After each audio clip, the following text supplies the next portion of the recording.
இன்றைக்கி என்ன சிந்தனைனா, the living dead, உயிரோடு இருக்கிற மரித்தவர்கள், செத்து போனவெல்லாம் உயிரோடு இருக்கான் அப்படின்னு தலைப்பு இருக்கு.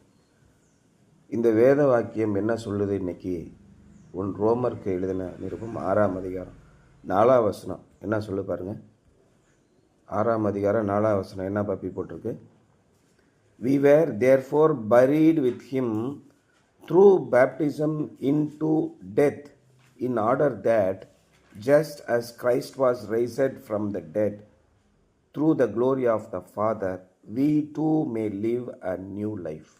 என்ன போட்டிருக்கு தமிழில்?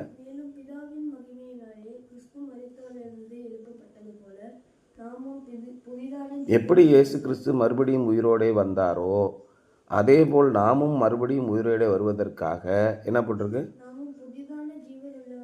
புதிய உயிர் உள்ளவர்களாக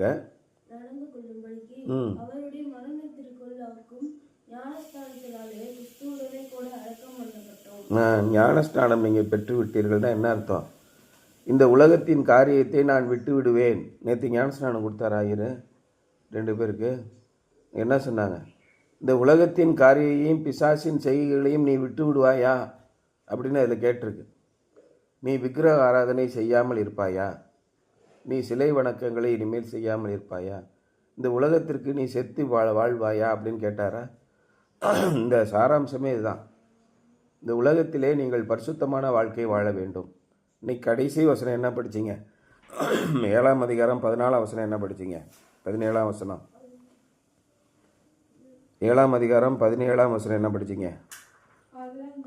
ஆதலால் நான் அல்ல, எனக்குள் என்ன வாசமாக இருக்கிறது? பரிசுத்த ஆவியானவரில் வாசமாக இருக்கணும். பாவம் வாசமாக இருக்கிறது. பாவம் வாசமாக இருந்தால் என்ன செய்யுது? பாவமே அப்படி செய்கிறது. எப்படி செய்கிறது? 16ஆம் வசனம் படிங்க. இப்படி நான் விரும்பாததை செய்கிறவனாக இருக்க நியாயப்பிரமாணம் கரெக்டு தாங்க, பைபிள்லாம் நல்லது தாங்க, ஆனால் பைபிள் படிக்கக்கூடாதுங்க, அதெல்லாம் சரியில்லை. எவனாவது பைபிளை கொண்டு வந்தானா மதம் மாற்ற வரான், அவனை கொன்று. 143 நாடுகளில் பைபிளை தடை பண்ணியிருக்காங்க. எப்படி? பைபிளில் அப்படி என்ன தாங்க சொல்லியிருக்கு? என்னத்துக்கு தடை பண்ணுறீங்க? இந்த பைபிளை பார்த்தாலே நடுங்கிறான். ஏன் சார் என்ன ஆகிடும் சார்? பைபிளை பார்த்தா என்ன ஆகிடும்? ஏன் நடுங்குறீங்க? ராமாயணம், கம்பராமாயணம், மகாபாரதம், பகவத்கீதை, குரான் இப்படி நிறையா இருக்கே சார், ஏன் பயப்பட மாட்டேங்கிறீங்க? ஏன் பைபிளை மட்டும் தடை பண்ணுறீங்க? என்ன விஷயம்? பைபிளில் பொல்லாத விஷயம்லாம் சொல்லியிருக்கா? கேளுங்களேன், சொல்ல மாட்டான். அதெல்லாம் கிடையாது. பைபிள் படிக்கக்கூடாது. எதுக்கியா படிக்கக்கூடாது? பயம். அது சத்திய வேதம், அது பரிசுத்த ஆவியானவரின் வாக்கு. எதுக்கு பயப்படுறோம்னே தெரில, பயப்படுறோம். பாவமே, எனக்குள் வாசமாக இருக்கிற பாவமே நமக்குள் முரட்டாட்டத்தை கொடுக்கிறது, எதிர்த்து பேசுவதை கொடுக்கிறது, கீழ்ப்படியாமையை கொடுக்கிறது. வேதம் என்ன சொல்கிறது? பிள்ளைகளே, உங்கள் பெற்றாருக்கு கர்த்தருக்குள் கீழ்ப்படியுங்கள். பெற்றார் என்னத்தையா சொல்லிட்டு போனான்னா அதெல்லாம் கீழ்ப்படிய வேண்டாம்ப்பா, கர்த்தருக்குள் கீழ்ப்படியுங்கள். இவ்வளவு தெளிவான ஒரு வசனத்தை, ஒரு வாக்கியத்தை, ஒரு உத்தரவை எந்த போதனையும் கொடுக்கல. பெற்றோருக்கு கீழ்ப்படிய வேண்டும், அப்படி மட்டும்தான் உலகம் பூரா இருக்குது. பெற்றோருக்கு கர்த்தருக்குள் கீழ்ப்படியுங்கள். என்ன நியாயப்பிரமாணம் நமக்கு கொடுத்துருக்கு? என்ன சட்டத்திட்டங்கள்? உன் பிதாவாகிய தேவன் ஒரே ஒருவர் தான். ஓய்வு நாளை ஆசிரி, களவு செய்யாதிருப்பாயாக, பொய் சொல்லாதிருப்பாயாக, விபசாரம் செய்யாதிருப்பாயாக, மற்றவனுடைய பொருளை இச்சியாதிருப்பாயாக, இப்படி தானே சொல்லியிருக்கு. இதுக்கு ஏன் பைபிளை தடை பண்ணுறீங்க? அப்போ அந்த பைபிளில் என்னமோ இருக்குன்னு நீங்கள் யோசிக்கணுமா இல்லையா? எங்கேயாவது மதம் மாற்றுன்னு போட்டிருக்கா? ஏசு என்ன சொன்னார்? இந்த மாதிரி மதம் மாத்திர வேலையை வச்சுன்னா பார்த்துக்க. ஒருத்தனை போய் மதம் மாத்திரக்கு என்ன பண்ணுறீங்க? வானத்துக்கும் பூமிக்கும் கிழக்குக்கும் மேற்கும் பூமியே சுற்றி வர்றீங்க. அவனை மதம் மாற்றி கடைசியில் என்ன பண்ணுறீங்க? முன்னிலும் அதிகமாக பிசாசின் பிள்ளை ஆக்கிடுறீங்க. எதுக்கு மதம் மாத்திர? நீ ஒழுக்கமாக வாழ். உன்னுடைய சொந்த வாழ்க்கையை திருத்திக்கொள். உன்னுடைய சொந்த வாழ்க்கையை பார்த்து 4 பேர் எப்படி இப்படிப்பட்ட ஒரு வாழ்க்கையை நீங்கள் வாழ்கிறீர்கள் என்று கேட்டால் அவரிடம் சொல்லு. அவ்வளோதான். வேறு ஒன்றும் நீ பண்ண வேண்டாம். அது தெரியும் ஆண்டவருக்கு. நீ எந்த ஒரு ஆத்மாவையும் எந்த ஒரு மனுஷனையும் முன்னால் ரட்சிக்க முடியாது. ரட்சிக்க முடியுமா? யாரையாவது காப்பாற்ற முடியுமா? மிகுந்த செல்வனாக இருக்கிற ஒருவன் தனது பொருளை வைத்து தனது சகோதரன் இனி அழிவை காணாதபடி அவனை என்றென்றைக்கும் ரட்சிக்கும்படி ஒன்றும் பண்ண முடியாதுன்ட்டார். எந்த மனுஷனையும் நீங்கள் மதம் மாற்ற முடியாது, எந்த மனுஷனையும் நீங்கள் மனம் மாற்றவும் முடியாது. அது உங்களுடைய சக்தியே அல்ல. ரட்சிப்பு கர்த்தருடையது. நீங்கள் வாழ வேண்டியது மட்டும்தான். ஆனால் வாழும்போது உங்களுக்கு எதிர்ப்புகள் இருக்கும். நான் விரும்புகிறதை செய்ய முடியறதில்ல. நான் டெய்லி பைபிள் படிக்கணும், ஜெபம் பண்ணணும், ஆண்டவருக்கு உண்மையான பிள்ளையாக இருக்குன்னு நான் விரும்புகிறேன். ஆனால் முடியலை. ஏன் முடியலை? எனக்குள் வாசமாக இருக்கிற பாவமே அப்படி செய்கிறது. ஆகவே நாம் யார் யாருக்கு எதிராகலாம் போராட வேண்டி இருக்கிறது. அதிகாரங்களோடும் துரைத்தனங்களோடும் மட்டுமல்ல, இந்த வான மண்டங்களில் உள்ள பொல்லாத ஆவிகளின் சேனைகளோடும் நமக்கு போராட்டங்கள் உண்டு. ஆவியோடும் இரத்தத்தோடும் நம் போராட்டம் உண்டு. நீங்கள் கிறிஸ்தவனாக வாழ வேண்டும் என்றால் உலக நாடுகளே உங்களை எதிர்க்கிறது. அதிகாரங்கள் எதிர்க்கின்றன, துரைத்தனங்கள் எதிர்க்கின்றன, வான மண்டலங்களில் உள்ள அந்தகார சேனைகள் நம்மை எதிர்க்கின்றன. இவ்வளோ பேர் நம்மளை எதிர்த்து நீங்கள் எப்படி நல்ல வாழ்க்கை வாழ்ந்துவிட முடியும் என்று நினைக்கிறீர்கள்? வாழ முடியுமா உங்களால்? வேதம் எங்கள் பட்டயம், எதிரியை விரட்டுவோம். இந்த வேதத்தை நீங்கள் படிக்கவில்லை என்றால், ஐயர் சொன்ன மாதிரி முதல்ல இருந்து கடைசி வரை தனி ஜெபம் பண்ணுங்க, தனியாக பைபிள் படிங்க. நிறைய நேரம் இருக்குது. இந்த காலத்தை நீங்கள் பயன்படுத்திக்கோங்க. இப்போ நாங்கள் பாரு 24 மணி நேரம் எங்களுக்கு இருந்தாலும் நேரம் பத்த மாட்டேங்குது. உங்களுக்கு அநேக நேரத்தை ஆண்டவர் கொடுத்திருக்கிறார். பைபிள் வசனத்தை மனசு பூரா நிரப்புங்க. இன்னும் ரெஃபரன்ஸ் பைபிள் இருக்குது, ஸ்டடி பைபிள் இருக்குது, ஒப்பிட்டு பாருங்கள். ஆண்டவருடைய வசனம் உங்கள் மனசு பூரா இருக்கணும். வேதம் உங்கள் பட்டயம். அடுத்து என்ன சொல்கிறாரு? வேதமே என் பாதைக்கு தீபம் சொல்கிறார்ல தாவீது. வேதமே என் பாதைக்கு தீபம், பாதைக்கு தீபம் வேதமே. ரொம்ப முக்கியமான விஷயம். சர்வாயுத வர்க்கத்தை தரித்து கொள்ளுங்கள். விசுவாசம் என்னும் கேடயத்தை பிடித்து கொண்டவர்களாக நில்லுங்கள். இல்லை என்றால் பொல்லாதவன் எய்யும் அக்கினி அஸ்திரங்களை அவித்து போட முடியாது உங்களால். அவன் என்ன பண்ணுவான்? மிகப்பெரிய அக்கினி அஸ்திரங்களை என்ன ஏவுகணை வச்சுருக்கான். அதை விசுவாசத்தினால்தான் நீங்கள் அழிக்க முடியும். விசுவாசம் எப்படி வரும் அப்படின்னு பவுல்கிட்ட கேட்குறாங்க. விசுவாசம் கேள்வியினாலே வரும். கேள்வி எப்படி வரும்? தேவனுடைய வசனத்தினாலே வரும். எப்படி கேள்விப்படுவீர்கள்? ஆண்டவர் இதை செய்தார், அதை செய்தார், அவருடைய பரிசுத்தவான்கள் இன்னதை செய்தார்கள் என்று எப்படி கேள்விப்படுவீர்கள்? ஆண்டவருடைய வசனத்தை தொடர்ந்து படிக்கணும். ஐயர் போதனம் பண்ணுறாருன்னா அதை நோட் பண்ணி வைங்கன்னு அப்பா சொல்லியிருக்கனா இல்லையா? ஏன்னா உங்களுக்குள்ளே இருக்கிற பாவம் என்ன செய்யும்? இயேசு கிறிஸ்து சொன்னார்ல, விதைக்கிறவன் ஒருவன் விதைக்க புறப்பட்டான். நல்ல விதைகளை விதைப்பதற்காக அவன் போகிறான். சில விதை நல்ல நிலத்தில் விழுந்தது, சில விதை வழி அருகே விழுந்தது. ஆகாயத்து பறவைகள் வந்து எல்லாத்தையும் பொறுக்கிட்டு போயிட்டு. சாத்தான் நம்முடைய தேவனுடைய வசனத்தை கேட்காதபடி அந்தகார வான மண்டலங்களுள்ள அந்தகார சேனைகள் என்ன பண்ணுறன? நம்முடைய மனசில் வசனம் தங்காதபடி பொறுக்கிட்டு போயிடுவாங்க.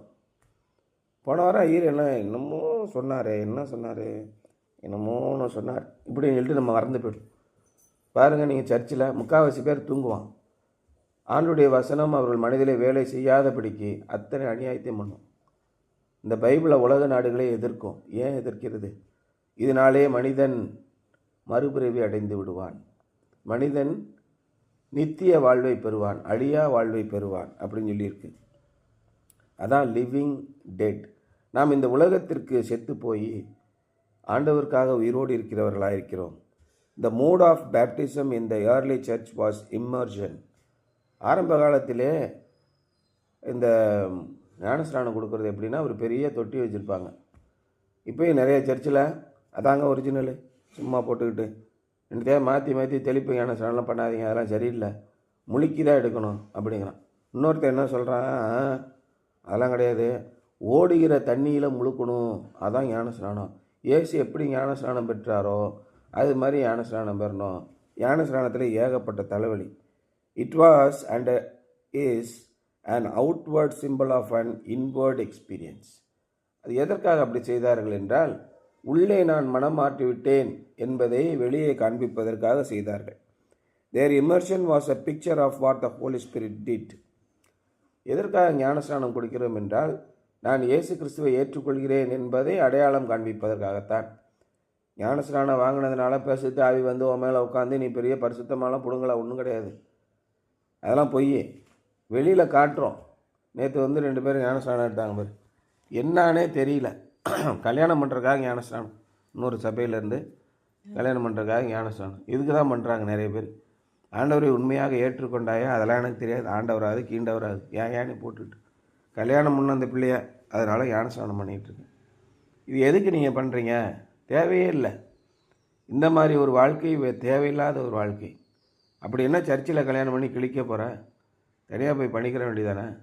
இல்லைங்க, சர்ச்சில் வச்சு அது பண்ணால் தான் நல்லாயிருக்கும். நாளைக்கு எதிர்கால சந்ததிகள் பேசி என்ன கிழிக்க போகிறேன்? இந்த பொண்டாட்டியே இல்லாதவன் நாடு ஆளலையா? அதெல்லாம் யோசனை பண்ணி பாருங்கள். தேவையில்லாத கற்பனைகளை நம்ம வளர்த்துக்கிறோம் மனசுக்குள்ளே. காமராஜர் கல்யாணமே ஆகலை, அவர் நாடு ஆளலையா? இன்னும் இவனா ஒன்று நினச்சிக்கிட்டு நம்ம ஞானஸ்நானம் வாங்கணும் அப்படின்னு வந்து ஞானஸ்நானம் வேணும்னு நிற்கிறான். எதுக்கு இந்த ஞானஸ்நானம்? நீங்கள் ஞானஸ்நானம் பெற்றீர்கள் என்றால் நீங்கள் உலகத்திற்காக மரித்திருக்கிறீர்கள் என்பதை ஞாபகம் வச்சுக்கோங்க. அதான் உண்மையான ஞானஸ்நானம். நீங்கள் அப்படிப்பட்ட ஒரு வாழ்க்கையை வாழ வேண்டும். ஆனால் உங்களால் முடியாது. நான் விரும்புகிறதை செய்யாமல் நான் விரும்பாததையே செய்கிறேன். ஏனென்றால் எனக்குள் வாசமாக இருக்கிற பாவமே அப்படி செய்கிறது. உங்களுக்கு எதிராக மிகப்பெரிய எதிரிகள் இருக்கிறார்கள். நீங்கள் பாகிஸ்தானோட போய் சண்டை போட போகிறீங்க தனியாக ஒரு ஆளாக. அவன் எவ்வளோ பெரிய எதிரியாக, அவங்ககிட்ட எவ்வளோ பெரிய ஆயுதங்கள் இருக்கின்றன யோசனை பண்ணி பாருங்கள். சென்சார் வச்சுருக்கான், ரேடார் வச்சுருக்கான், பீரங்கி வச்சுருக்கான், ஏரோப்ளைன் வச்சுருக்கான், AK-47 வச்சுருக்கான், எல்லாம் வச்சுருக்கான். நீங்கள் வெறுங்க போய் ஆறாது என்னையா கூப்பிட்டா அப்படின்னு ஒருத்தன் சண்டைக்கு போவான் பாரு, என்னையா அப்படி மல்ல சொப்புன்னு அடி விழுகும் பாரு. அப்போ நம்ம எப்படி போகணும்? தேவனுடைய சர்வாயுத வர்க்கங்களையும் தரித்தவர்களாக நில்லுங்கள். பாதரட்சைகளை அணிந்து கொள்ளுங்கள். கையில் கேடயம் வச்சுக்கோங்க, தலைச்சீராவை போட்டுக்கோங்க, கையில் இந்த பக்கம் பட்டயம் வைத்து கொள்ளுங்கள், மார்க்கச்சையை கட்டி கொள்ளுங்கள் சொல்கிறாரா? நீங்கள் தேவனுடைய வசனத்தினாலே வாழ்ந்தால் இந்த உலகத்திலே வெற்றி பெறுவீர்கள். இல்லைனா இந்த உலகத்திலே ஏற்கனவே மரித்து போனவர்கள் மாதிரி இந்த உலகத்திலே மூழ்கி நம்மளும் மரித்து போயிருப்போம் என்பது தான் ரொம்ப முக்கியமாக சொல்கிறார். Their immersion was a picture of what the Holy Spirit did. He identified them with Christ in his death, burial and resurrection. அப்போ என்னென்னா அவர் என்ன சொல்கிறார் பவுல், நம்முடைய இந்த ஞானஸ்நானத்தின் அர்த்தம் என்னென்றால் இயேசு கிறிஸ்துவோடு கூட நாம் மரித்தோம், உள்ளே முழுகிட்டோம், அவரை புதைத்தார்கள், அதை புதைத்தோம், மறுபடியும் அவர் உயிரிட வந்தார். நம் தண்ணிக்குள்ளேருந்து வெளியில் வரேன்னா நான் மறுபடியும் இந்த உலகத்திற்காக மரித்து நான் தேவனுக்காக பிழைத்திருக்கிறேன். அவர் மரித்தது பாவத்திற்கரம் ஒரே தரம் மரித்தார், அவர் பிழைத்திருக்கிறதோ தேவனுக்கென்று பிழைத்திருக்கிறார். This means that believers have a new relationship to sin. இது என்றால் என்ன பொருள் என்றால், விசுவாசிகள் ஆண்டவர் மீது விசுவாசம் நம்பிக்கை வைத்திருக்கிறவர்கள், கிறிஸ்தவர்கள் அல்ல. கிறிஸ்தவர்கள் 80% பேருக்கு விசுவாசமே கிடையாது, அதான் உண்மை. ஆனால் விசுவாசிகள் என்றால் யார்? தேவனால் எல்லாம் கூடும் என்று விசுவாசிக்கிறவர்களுக்கு பாவத்திற்கும் அவர்களுக்கும் இருக்கும் உறவு வேறு விதமாக இருக்கிறது. தே ஆர் டெட் டு சின். அவர்கள் பாவத்திற்கு மரித்தவர்களாக இருக்கிறார்கள். If an alcoholic dies, he can no longer be tempted by alcohol because his body is dead to all physical senses. ஒரு குடியாரன் ஒருத்தர் இருக்கான், காலையிலேருந்து சாயங்காலம் வரைக்கும் குடிச்சிட்டே இருக்கான். அவன் செத்துவிட்டான். நாளைக்கு காலையில் வந்து குடிப்பானா? அவ்வளோதான், அவன் பாவத்திற்கென்று செத்துவிட்டான். இனிமேல் ஆல்கஹால் அவன் குடித்தா என்ன குடிக்காட்டானா அவன் போதையும் கிடையாது. இதுக்கு அதுக்கு சம்பந்தமே இல்லை. அவன் வேறு ஒரு நிலைக்கு மாறிவிட்டான். It is a different state. அதான் குவாண்டம் ஃபிசிக்ஸ் சொல்லுது. There is no death, you are being change to another state. அதான் சொல்லுது. உங்களுடைய உடலில் இருந்தீர்கள், இப்பொழுது இன்னொன்றுக்கு மாறிவிட்டீர்கள். உடல் என்பது என்ன? அணுக்களால் ஆனது. காற்று அணுக்களால் ஆனது, எல்லாமே அணுக்களால் ஆனது தான். ஆகவே நீங்கள் இந்த ஸ்டேட்லேருந்து இன்னொரு ஸ்டேட் மாறிட்டீங்க. தேர் இஸ் நோ டெத் அப்படின்னு சொல்கிறாங்க quantum physics. And Jesus Christ, in Jesus Christ we have died to sin so that we no longer want to continue in sin. இயேசு கிறிஸ்துவுக்குள்ளாக நாம் பாவத்திற்கு மரித்து விட்டோம். இயேசு கிறிஸ்துவை உண்மையிலே நீங்கள் ஏற்றுக்கொண்டீர்கள் என்றால், அவரை தேடி கண்டடைய வேண்டும் என்ற எண்ணம் உங்களுக்கு இருந்தால், ஐயோ இன்றைக்கி ஐயர் என்ன புதுசாக ஒரு வசனத்தை சொல்வார், அதில் என்ன கருத்துக்கள் இருக்கும், ஆண்டவரே இன்றைய தினத்தில் எனக்கு நல்ல பாடத்தை கொடுங்க. டெய்லி ஆண்டவர் நமக்கு பாடத்தை கொடுக்குறாரு பார்த்தியா, இது மிகப்பெரிய ஆசீர்வாதம். நிறைய பேருக்கு இந்த ஆசீர்வாதம் கிடைப்பதே இல்லை. நிறைய பேருக்கு வேதம் தடைப்பட்டு இருக்கிறது. எத்தனையோ பேருக்கு பைபிள் கிடைக்காம கஷ்டப்படுறாங்க. பைபிள் படிக்க முடியாத சூழ்நிலையில் நிறைய பேர் இருக்காங்க. ஆண்டவர் இவ்வளோத்தையும் உங்களுக்கு கொடுக்கிறார் என்றால் உங்களை போன்று ஆசீர்வதிக்கப்பட்ட ஒரு கூட்டம் யாருமே இல்லை. அப்பேற்பட்ட ஆசீர்வாதமான காரியங்கள் தேவங்கள் கொடுத்திருக்கிறார். அவருக்கு நன்றி உள்ளவர்களாயிருங்கள். But we are not only dead to sin, we are also alive in Christ. நாம் பாவத்திற்கு மரித்தவர்களாக மட்டும் இல்லாமல் நாம் இயேசு கிறிஸ்துவுக்காக உயிருள்ளவர்களாக இருக்கிறோம். We have been raised from the dead and now walk in the power of his resurrection. நாம் பாவத்திலே மரணத்திலிருந்து உயிரோடு வந்து உயிர்த்தெழுதலின் வல்லமையிலே நாம் நடந்து கொண்டிருக்கிறோம். We walk in newness of life. நாம் வாழ்க்கையின் புதிதாக்கியதினாலே புதுமையிலே நடந்து கொண்டிருக்கிறோம். Because we share his life like Paul, each of us can now say, I have been crucified with Christ and I no longer live, but Christ lives in me. நான் கிறிஸ்துவுடைய கூட சிலுவையில் அறையப்பட்டேன், இனி வாழ்வது நான் அல்ல, கிறிஸ்துவே எனக்குள் வாழ்கிறார். அப்பேற்பட்ட ஒரு வாழ்க்கையை நீங்கள் வாழ வேண்டும். அன்றைக்கி மேட்டுப்பாளையத்தில் கேட்டோம்ல, இன்னும் எனக்கு அப்படியே ஞாபகத்தில் இருக்கு. இயேசுவை நாங்கள் பார்க்கணுங்க. இயேசுவை பார்க்கணுன்னா நீங்கள் ஒன்றும் இல்லை, நேராக பிலிப்பிட்ட வாங்க, அவனை பார்த்தா இயேசுவை பார்த்தது தான். அந்த மாதிரி நீங்கள் ஒரு வாழ்க்கை வாழ வேண்டும். உங்களை பார்க்கிறவர்கள் அன்பும் கருணையும் நிறைந்தவர்களாக, அநேகருக்கு உதவி உள்ளவர்களாக நீங்கள் வாழ வேண்டும் என்பதுதான் இன்றைய சிந்தனை. Something to ponder. In what ways have you demonstrated that you have died to sin? நீங்கள் பாவத்திற்கு மரித்து போய்விட்டீர்கள் என்பதை என்னென்ன வழிகளில் எல்லாம் மற்றவர்களுக்கு காண்பிக்கிறீர்கள்? உங்களுடைய வாழ்க்கை மற்றவர்களுக்கு காண்பிக்கிறதா, அல்லது நீங்கள் மந்தமான நிலையில் இருக்கிறீர்களா? இது மிக தெளிவாக தெரிஞ்சு போயிடும். ஒரு கிளாஸ் ரூமில் நல்லா படிக்கிற பிள்ளைங்க யாரும் தெரியுமா, தெரியாது, அப்பட்டமாக தெரிஞ்சு போடும். அதே மாதிரி தான் நீங்கள் சமுதாயத்தில் வாழும்போது நீங்கள் கிறிஸ்துவினால் வாழ்கிறீர்களா அல்லது சுயமாக வாழ்கிறீர்களா என்பது வெளிப்படையாக தெரியும். What steps do you take to stay dead when attempted by old and alluring sins? நீங்கள் தொடர்ந்து மரித்தவர்களாகவே இருப்பதற்காக, இந்த உலகத்திற்காக செத்து போனவர்களாக இருப்பதற்காக என்னென்ன நடவடிக்கைகளை நீங்கள் எடுக்கிறீர்கள்? பழைய கவர்ந்து இழுக்கக்கூடிய பாவங்கள் நம்மளை சூழ்ந்து வரும்போது, இருள் சூழும் காலம் இனி வருதே அப்படி பாட்டு இருக்கு, எஃப்எம் பேபி பாட்டு. எப்படி நீங்கள் நடப்பீங்க? தீர உண்ட வாசல் அடைபடும் முன் நோருங்குண்ட மனதாய் முன் செல்வோர் யார்? நாட்கள் வெகுவாக குறைந்து கொண்டிருக்கின்றன. எப்படி நீங்கள் வாழ போகிறீங்க? உங்களை கவர்ந்து இழுக்கிறது இந்த உலகத்தில் இருக்க அத்தனையும் உங்களை கவர்ந்து இழுக்கும். நம்ம அப்படி தான் போகணுன்னு நினைப்போம். எப்படி வாழ போகிறீங்க? எப்படி வாழ்ந்துக்கிட்டு இருக்கீங்க? நாம் மரித்தவர்களாக, கிறிஸ்துவுக்கு பிழைத்தவர்களாக வாழ வேண்டும் என்பது தான் இன்றைய சிந்தனை.